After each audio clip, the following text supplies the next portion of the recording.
Hello Team Europe. So this is the second video na ginawa. Ito yung karugtong kanina. So kanina is na-discuss na sa inyo yung 3 ways of earnings natin.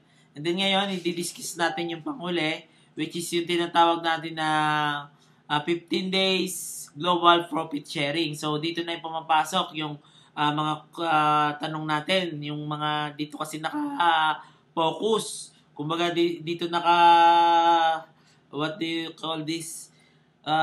Yung mga questions yung lahat, isa dito, nakapokus. Yung unang video na sinend ko sa inyo, hindi nyo pinapansin yun. Pero which is, mas malaki yung kitaan, yung earnings natin doon. Dito kasi, sa papaliwanag ko nga sa inyo ngayon, ito yung, kumbaga, group effort. Okay? So, dito is kikita ka, mapapaliwanag ko sa inyo kung paano ka kumikita kahit wala kang ginagawa. Which is, dapat is, wag naman ganun, di ba? So, kung kumikita ka ng maganda, ang kinikita mo, what if makipag-cooperate ka sa amin do para yung team natin is mas mapalaki natin. Imagine, magkakaroon tayo ng sariling stock list natin. So, may office na rin tayo ng sarili natin. So, it's a good news na isa lang yan sa malaking basihan, magandang basihan na yung kumpanyang sinalihan natin is dapat pagkatiwalaan kasi nag-expand siya. Okay? So, from Palawan, Davao, sa pang lugar yun, Pangasinan, basta madami siyang branches na din. Ngayon nga is tayo yung sa Manila, tayo yung mauna sa Manila. So maybe may iba na nagpaplano, so better tayo yung mauna. So kasi kung tayo ang mauna, syempre is profit din na yan pagdating sa earnings sa atin pa rin. So ngayon, di-discuss ko na to. Ito yung group sharing, group group effort. Ibig sabihin, lahat ng team dito, gumagalaw man o hindi, is makikinabang dito. Okay? Earnings number 4. ang tawag natin doon ay 15 days global profit sharing. So, bakit global? Ibig kasi global na tayo dahil kahit sa sulok ng mundo is yung mga kababayan natin na nagtiwala sa atin is nandito na ngayon. So, kaya global na tayo. So, sila na nandun sa kahit sa saang lugar sila ngayon is may karapatan silang i-share yung opportunity sa iba. So, diyan tayo magpapadami. So, the more kasi tayo dumami, the more ding natutulungan natin. And then, the same time, the more din yung income na magiging natin as a team, di ba? So, simulan po natin. So, sabi kasi, doon sa orientation is ganito. Ang 1 share mo or 3,000 mo ay ang profit income, maximum profit income niyan is 12,000. So, 12,000. And then, paano, gaano katagal kitain niya ang 12,000? So, meron po tayong nabasihan. So, the date na mag-start ka dito sa MSS, dito sa Gold Pack, yun po yung simula po yung resibo mo natin, yung receiving yung form po natin, kung anong date doon po magsisimula yung counting mo para makakuha po ng natin, ng income natin. So, ang income nga po natin dito is manggagaling magbe-base sa sales revenue o product sales. So, hindi natin masasabi kung kailan natin makukuha to, pero ang cycle out natin is every 15 working days. So, paano yan? Halimbawa, today is, ito sariling calendar ko to yung gagawin ko. Huwag kayong sumama, sabihin nyo is mali yung ko. So, halimbawa, is lagyan natin ng Sunday, Monday, Tuesday, Wednesday, Thursday, Friday, and Saturday. So, lagyan natin ng date. Start natin 1, 2, 3, 4, 5, 6, 7, 8, 9, 10, 11, 12, 13, 14, 15, 16, 17, 18, 19, 20, 21, 22, 23, 24, 25, 26, 27, 28, 29, 30. So, halimbawa, ayan yung calendar natin ngayon. Halimbawa, ang nag-join ka is sa date ng 2. So, sabihin natin, July ngayon, kung July 2 yan, diyan ka nagsimula mag-join. Then, simula dyan, kung yan, yung form mo is okay na, so, magbibilang tayo ng 15 working days. So, ang 15 working days natin is from Sunday to Friday. Saturday is a holiday. So, lahat ng date dito sa Saturday is not included in working days. Then, kung may holiday, kasama yung holiday. Pag may holiday, is hindi rin kasama sa counting. Okay? So, dahil dito is regular day itong babasihan natin, so tuloy-tuloy ang bilang. So, 1, 2, 3, 4, 5, 6, 7, 8, 9, 10, 11, 12, 13, 14, 15. So, yan, kung sa second day of the month ka nag-pay in or nag-join, nag-start yung form natin. So, dyan magsisimula yung counting natin ng 1, 2, 3, 4, 5, 6, 7, 15 working days natin. Yung mga Saturday, hindi kasama. So, 19, ito yung cycle out mo. So, kung ikaw, ang payout day natin ay every Tuesday to Thursday. So, 3 araw yon, Tuesday, Wednesday, Thursday. So, dahil 19 ka nag-cycle out, Friday ka pumatak, so hindi ka pa pwedeng mag-claim ng reward mo. Mag-claim ka ng reward mo, kailangan is Tuesday, Wednesday, Thursday. So, maghihintay ka pa ng ilang araw. 1, 2, 3. So, may tatlong, kasi 19 ka, Friday ka nag-cycle out. So, may dadaan yung Sabado, Linggo, Lunes. So, Martes, 23, pwede ka nang mag-claim yan. Pwede mo nang kunin yung reward mo. Malinaw sa schedule of counting kung paano ang natin ng counting ng 15 working days. So, yung mga unang details na na-inform sa inyo is disregarded na po yun kasi alam niyo naman, hindi pa tayo nakakapag-seminar nung time na yon. So, nakapag-seminar na tayo. So, alam na natin. So, yung mga inform na pinagkuhanan natin is based din sa mga taong nakausap natin. Which is, akala natin tama yung info nila. Which is, mali pala. So, malinaw po.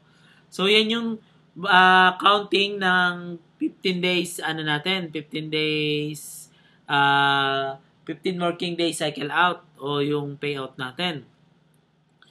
Then ngayon, okay na sa schedule ha. Sabi ko nga, ang ang earnings natin dito is based on sales revenue, product sales natin. So, ngayon, paano naman nangyayari ang natin yan, yung pinampe-payout natin. So, saan nanggagaling yan? So, yung payout natin yan is nanggagaling nga po dun sa mga ways of earnings natin. So, may benefits ng company doon, then doon din kinakaltas yun. So, yung makukuha natin dito. Isa sa dyan is yung retail. So, yung product sales natin is andun sa retail. So, pinaliwanag ko kanina sa retails kung paano kumita ang company sa retail. Imagine, schedule. Ang dami kasing natawag. So, yung mga calls po natin, saka kung hindi ko nisasagot, wag po magtatampo. So, medyo multitasking din ako ngayon. So, kaya ito, kahit maraming ginagawa, is sinasabay ko pa rin yung inquiries ninyo. So, this moment, kailangan ko talagang mag-focus dito para maayos yung problem natin. So, this video po hindi for advertisement ng video to. Ang video to exclusive for us only. Kasi nga sa team natin to explain yung yung kung ano yung status ng natin ngayon, ng team natin ngayon. So, alam po natin, inaayos ko ngayon yung mga gusot-gusot ng konti. So, malapit na po matapos. Okay? So, magkakaroon tayo ng video for advertisement para sa mga invites natin. Pero this video is sa atin lang po. Please, wag niyong ipopost kasi nga is nakakahiya kasi itong is iba yung presentation kasi talaga ng commercial ng pag-advertise. Then ito kasi is parang kaharap ko lang kayo. Gusto ko lang is may sa inyo, may share may salin sa inyo yung details. So, sa cut-off naman natin ng sales revenue, so ganito po ang na yan. Ang sales cut-off ang schedule sales cut-off. So, sa sales cut-off natin, magsisimula po ang sales ng cut-off ay simula Saturday, 6:01 p.m. to Friday,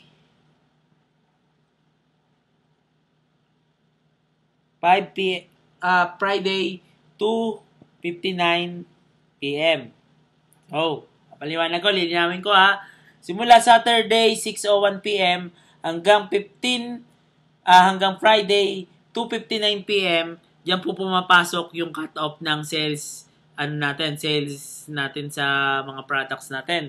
So, lahat ng income doon na papasok sa cut-off na yan is yan yung magiging earnings natin.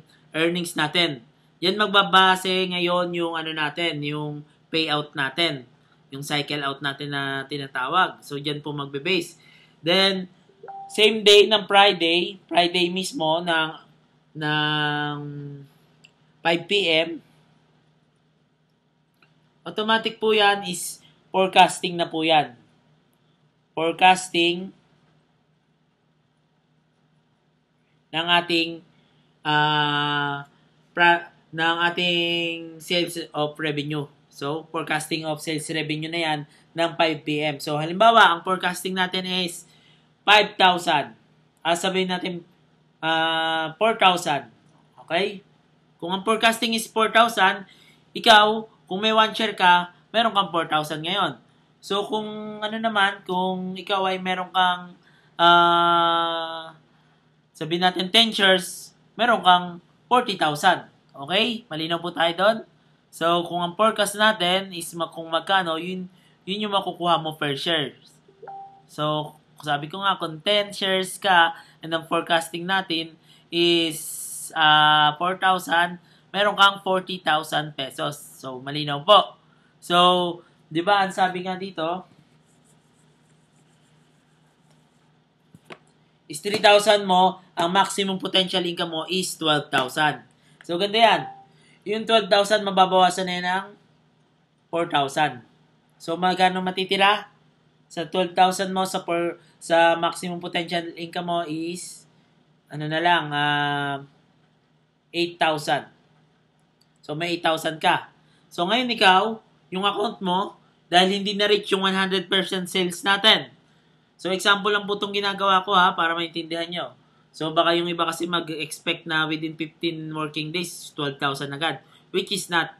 So, may paliwanag naman tayo and may basihan. Sabi ko nga, if we hit the target, so, kukuha mo yan. So, if not, so, yan, kung magkano yung forecasting. So, kung gusto mo talagang ma-hit yung target natin, cooperate with us. So, kung ano yung ginagawa namin, gawin mo din so that makuha natin yung target. And then, ngayon nga po, katulad niya, mga baguhan pa lang. So, we understand na wala kayong masyadong ngayon, contribute pagdating sa mga sagip, which is, in the time, maintindihan nyo rin kung ano yung kahalagaan ng pagsagip.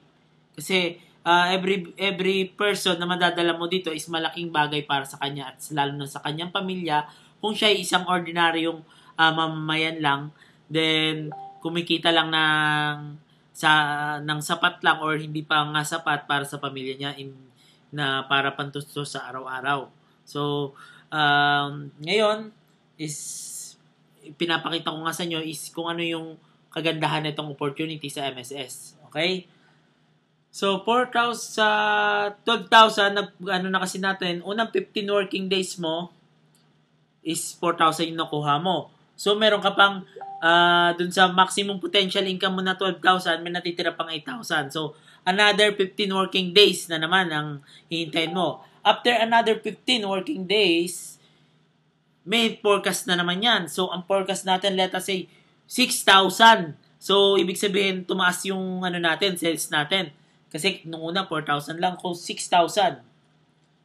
So, kung 6,000, ima-minus tong dito sa maximum potential income mo. So, 8,000 minus 6,000, may 2,000 ka na lang ngayon. So, let us say, another 15 working days na naman. Sabihin natin, nakadalawang 15 working days ka na. Another 15 working days na naman ang lumipas. So, pagka ng 15 working days, ang sales revenue of product natin is, sabihin natin, tumaas uli, 8,000. Wow! Pataas ng pataas. So, ganyan po talaga yan. Sa nangyayari ngayon, pataas ng pataas kasi nga, continuous yung pasok ng tao. Then, yung mga nakakapag-cycle out dito is, malaking possibility is mag-reserve sila or mag-open ng account or yung mga mas madami pa silang madalang sagip kasi maganda talaga. So, example, 8,000 yung forecast ngayon, 15 working days. Ang maturity mo, ang is maximum potential income mo, 2,000 na lang natitira from 12,000. So, yung 2,000 mo, makukuha mo na. Nag-mature na yung mo, pero hindi 8,000 makukuha mo. So, yung 2,000 lang ibibigay sa'yo. Yung iba niyan, isa company na yan. Okay? Sa company na yan, hindi na sa'yo ibibigay kasi yan lang yung maximum potential income mo 12,000. So, then, the moment na mga maturity na yung account mo, automatic po yan, yung account mo is na siya, deactivated na. So, hindi na siya, wala na siya, hindi na siya tatanggap ng income kasi nga, deactivated na. So, para mag-continuous yung income natin, yung account mo na binuksan mo is kailangan mo siyang i-reload. So, kung pag i-reload mo siya, ibig sabihin, ka uli ng panibagong 3,000, automatic, yung maximum potential mo, balik ka uli. Parang nag-renew ka lang, ganon. So, yun yung ibig ko sabihin dito. So, kahit hindi ka na pumilap ng form yan, i-reload mo lang dito. So, yan na yun. Bubuhayin mo uli yung account mo. Then, yung mga downlines mo, if ever may mga downlines ka is, ganun din. Same din yung mangyayari every time mag-reload. So, parang bumalik kayo sa umpisa. So, kung may nakuha ka sa kanya yung una, may makukuha ka uli. So, ganun lang po, ha? And then, pag-usapan din pala natin, nakalimutan ko nilagay dito yung natin, yung tawag dito, yung tinatawag nating e-credits. Ano nga ba yung e-credits para po sa kaalaman ng lahat? So, yung e-credits. So, kailangan po kasi natin is yung account natin is i-maintenance natin. So, kailangan is yung account mo makapag-grocery ka ng at least 1,500 worth of groceries. Kailangan bumili ka sa mga stores natin ng ganong kalaking halaga para yung account mo is maging active within 15 days. So, dahil nga wala kayo dito sa malayo kayo sa mga store, so, yun yung tinatawag nating e-credit. So, yung pinaka na mapupunta sa company, yung income dapat na mapupunta sa company from groceries mo, is kakaltasan ka na lang ng 150. Sa 150, wala ka pong makukuhang kapalit doon. Pero yung 150 is hindi binabawas sa potential income mo. So, excuse me. Example po, ang potential income mo is 12,000. And then, ngayon, nagkaroon ka ng, sabihin natin, ngayon, yung 15 working days mo, ang forecast sa'yo is, sabihin natin, 5,000. 5,000 ang forecast sa'yo. So, ngayon, yung 5,000 na forecast sa'yo, so, pag binawas natin yan sa 12,000 mo, meron ka pang 7,000. Pero, dahil nga po, every 15 working days, kailangan is activate yung account natin. So, kailangan natin magpakaltas ng e-credit. So, yung e-credit is, 150 lang every 15 working days. So, yung 5,000 mo babawasan natin ng 150. So, ang makukuha mo lang is 4,850 lang kasi binawasan siya ng 150. Pero, sabi ko nga, itong 150 e-credits na binabawas sa'yo is hindi apektado tong maximum potential income mo. So, kung 480 lang yung nakuha mo ngayon, so dapat dito sa natitirang sa natitirang maximum potential income mo, ang matitira dito dapat is 7,150. So, sa mapupunta to, itong i-credits, mapupunta yan sa company. Earnings na ng company yan, pero hindi binawas doon sa maximum potential income mo. Yung maximum potential income mo, makukuha mo yan ng buo. Okay? Yung kinakaltas sa atin na 150, disregard po yan. So, kinakaltasan lang yan, pero hindi nababawasan yung maximum potential income mo. So, binabalik lang din yan. So, hindi siya credit dito sa 12,000 natin or sa maximum potential income natin. So, maliwanag po. So, which is good news, di ba? So, samantalang dati, ang isip natin, ano ba yan? Kinakaltasan tayo ng ganun. So, magkano na lang matitira? Di ba? So, ngayon, ang good news is yung kinakaltas pala sa ating i-credits is hindi naman pala totally sa earnings natin kinakaltas. Okay? So, yung yon is nagiging tulong din sa company natin para mas lalong mapalago yung kumpanya natin at mas lalong lumaki. Okay po? So, malinaw tayo doon. Ang kaltas lang po natin dito is yung tax, which is 10%. Okay, tax para sa gobyerno po yan, hindi para sa atin, sa amin. Sa gobyerno po ang tax natin. So malinaw din sa atin na linawin ko, hindi tayo investment. We are trading company po. So ang ano po kasi natin ngayon, ang pag-uusapan naman po natin ngayon is yung isa pang rules about dun sa premium. Kung paano makarating sa premium. Kasi ganito po ang isa pang requirements. So, kung eto ka ngayon, nag-open ka ng 1 share. So, 1 share ka. Ang potential income mo is 12,000 lang. Pero pag may nasagip kang isa, meron kang sagip na isa, so, ang usapan po dito per head, hindi per share. Sabihin natin, may sagip kang isa, kahit 20 share pa yan, automatic, yung potential income mo na 12,000, magiging 15,000. So, kung nakasagip ka ng isa, 15,000 yung maximum potential income mo. Kung makakasagip ka ng dalawa nga po, automatic, yung potential income mo will become 18,000. So, kung makakasagip ka uli ng isa pa uli, ang ano mo is magiging 21,000. So, palaki ng palaki, di ba? So, the more ka nakakasagip, the more lumalaki din yung potential income mo. So, kanina 12,000 lang. Then, ayan, is 20, sabihin natin, is 24,000. Kung mapapansin nyo, every sagip is 3,000 yung binibigay sa inyo ng company. So, dahil ikaw ay nakapagdala sa company ng panibagong shareholder, ikaw ay binibigyan ng reward ng company. Imagine, napakaganda. Pag ikaw ay nakapagdala ng panibagong sa company, binibigyan ka nila ng magandang kita, kumbaga parang sa commission, di ba? So, imagine, from 12,000 naging 15,000. 3,000 ang dagdag, which is malaking bagay na kahit 1 share lang. So, kung nagdala ka pa uli ng isa, automatic, madadagdag ka na naman. Hanggang sa ang maximum po ng isang account, 1, 2, 3, 4, 5, 6. So, hanggang maka 6 ka. So, ang maximum ng madadagdag sa account mo is maximum lang is kahit maging 7 pa yan, maging 8, or maging 10, ang maximum potential income mo ay hanggang 30,000 lang. 27,000 to 30,000. Kasi nga, 1 share lang yung inopen mo.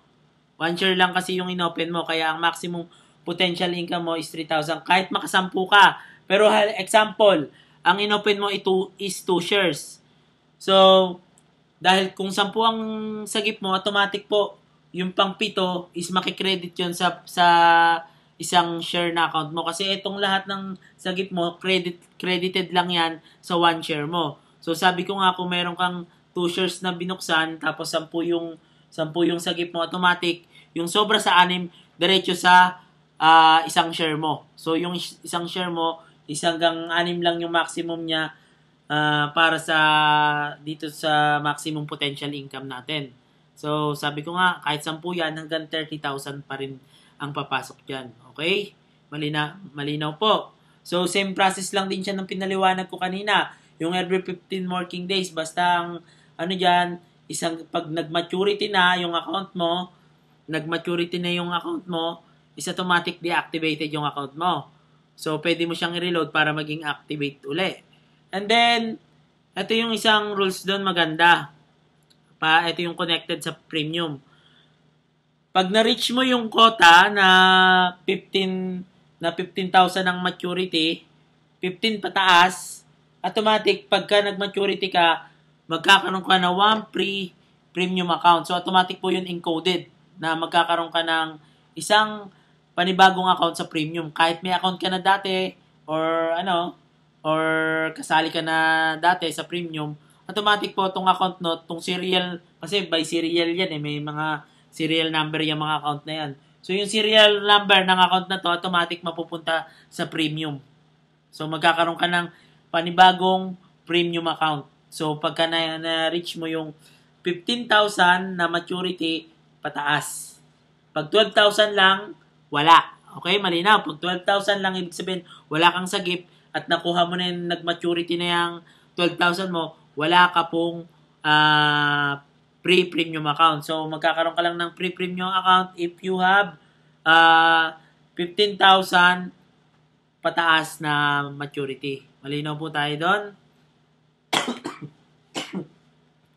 So, hopefully, naunawaan nyo po yung presentation natin. So, even though putol-putol, so at least yung mga confusion natin is eto na po.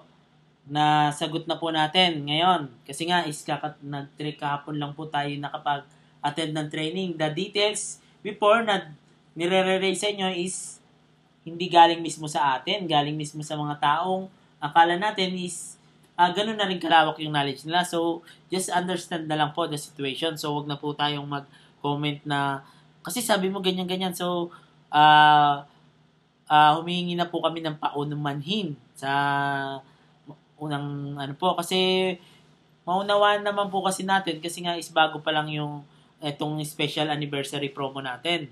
So, kailan lang nag-start? July 1, di ba? So, understanding lang po. So, para din sa growth ng team natin, di ba? So, tulong-tulong. So, for now, is tiyaga-tiyaga muna. So, ano pa nga ba yung kailangan kong i-discuss dito regarding sa... So, malinaw na po yung ways ng natin yung ways ng kung paano tayo kikita dito. So, yung global, itong tinatawag na 15 days global profit sharings natin. So, ganun po. Ano pa nga ba?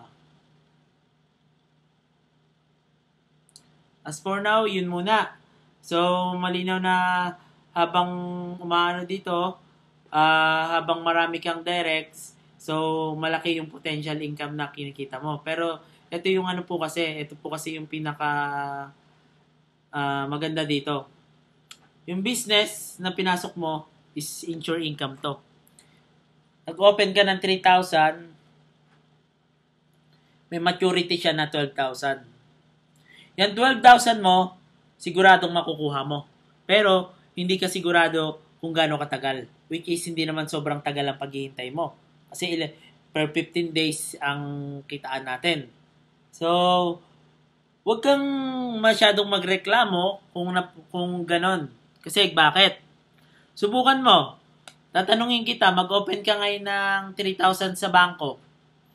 Yung 3,000 mo, kikita ba ng ganyang kalaki? 12,000? Kaya mag-maturity ng 12,000? Sa loob lamang ng, sabihin natin, 4 months. Kaya niya? Hindi. Sabihin natin, magtayo ka ng negosyo sa halagang 3,000. Are you sure kaya mong kumita ng malinis na 12,000? So, hindi mo kayang sagutin yan. Kasi nga, negosyo yan. Ang negosyo is parang sugal din yan. Win or lose. Then, isa pa. Once na magninegosyo ka, hindi porki naglabas ka ng puhunan, makukuha mo agad. Katulad na lang ng mga hotels. Example hotels, malaking pera ang kailangan dyan. Sabihin natin, 250 million ang hotel. Sa 250 million na nilabas mo sa kung ikaw ay magninegosyo ng hotel, sigurado ka ba makukuha mo yung 250 million ng 3 taon? Hindi. Hindi. Pero bakit ka magninegosyo ng hotel na na alam mo naman is hindi mo makukuha ng ganong, kumbaga yung puhunan mo, hindi ka agad babalik sa'yo. Bakit ka magninegosyo ng mga ganon? Kasi kaya ka nagnegosyo ng ganon, sabihin natin,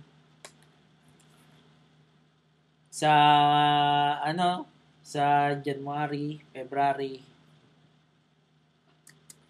March, April, and so on. So, sa 4 na buwan na sample lang yan. Halimbawa, January, may kita kang 100,000. 100,000. Kunyari, ikaw yung may-ari ng hotel. So, sa February, medyo mahina. Meron ka lang na 50,000 na kita. Sa March is, sabihin natin, tumaas kasi nga maraming events. So, sabihin natin 200,000. So, sila masaya na sa kitang ganyan. Yung puhunan na nilabas nila, hindi nila inaasahan na bumalik. Ang sa kanila is every month may inaasahan silang income na magagastos nila sa mga pangangailangan nila, sa mga gusto nilang puntahan. So, kumbaga, yung puhunan nila, hindi nila iniisip na kunin ka agad. So, ang mahalaga is, yung kinikita kasi nila dito malinis, yung negosyo andun na nakatayo na. Kumbaga may source of income na sila. Namuhunan sila for a source of income. Ngayon ikaw, is yung iba kasi nagrereklamo, ay, hindi ako sasali dyan, 3,000 ko. Ang tagal naman naman. Tanong ko sa'yo, yan 3,000 mo. 3,000 mo, magnegosyo ka. Ngayon, sabihin natin magtayo ka ng, sabihin natin, ano bang pwedeng sa 3,000? Yung pautang, yung mga, ito siya. Pautang, 5-6. Mga may nagpa 5-6 dyan, ito para sa inyo. Nagpa 5-6 ka ngayon, sabihin natin 3,000, pinautang mo sa tao, magkanong percent ang inano yung iba? Tagaan talaga, 10%. Sabihin natin, sa bawat 3,000, meron kang, meron kang 300 sa 3,000. So, sigurado ka ba, ang bayaran yan is, yung 3,000 mo, panigurado, monthly ang bayaran yan, 10%.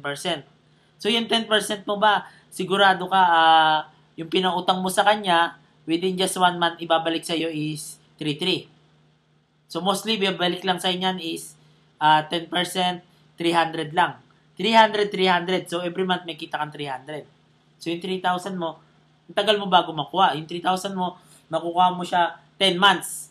Which is, dito sa 3,000 natin, dito sa MSS, imagine, kung ang 1 share mo, sa 1 share mo pa lang hindi ka nalugi kasi the moment na nagbayad ka dito, nag-avail ka or bumili ka ng package natin, kasi for sale ang package natin. The moment na nag-avail ka ng package, meron ka ng product na nakuha na 3,100. So, hindi ka na, kumbaga, yung kikitain mo dito, malinis na kasi nung sumali ka pa lang, may nakuha ka ng products. Which is yung mga products natin is very useful naman. Hindi siya basura. So, maganda yung products natin. So, gagawa din ako ng another part nun para explain sa inyo. So, kailangan ko lang putol-putulin kasi nga para mabilis yung pag-upload. So, ulitin ko this video, wag nyong ikakalat. Ito po is para lang sa inyo, para sa info. Iba po yung video na magpapalabas din po ako ng video for advertisement, yung pang presentation talaga. So, ito kasi, kita nyo naman, sobrang busy ko ngayon. So, ginawa ko lang to para yung mga logic sa isip nyo is mawala. Okay? So, be proud na MSS member ka kasi nga, as an MSS member, safe ang pera mo, safe ang kita mo, then sigurado makakatulong ka pa sa iba. So, iba yung earnings pa kaninang pinakita ko, then iba tong earnings. Itong earnings na to, sure earnings to na, kumbaga fixed earnings natin to. So, yung kaninang pinakita kong unang video, so, doon ka magbe-base kung gaano kalaki yung gusto mong kitain. Okay? So, mga ka-saver, spread the good news sa mga ka-team natin. Okay? So, mga may tanong po, just PM me para sa clarification at hindi naunawaan yung video. So, wag po mahiya magtatanong. So, as long as kaya ko kayong sasagutin ko po kayo. Kung pwede, tatawagan ko po kayo para malinawan po kayo. Okay. Salamat po sa pakikinig, salamat sa time, and salamat sa cooperation. God bless us. See you soon.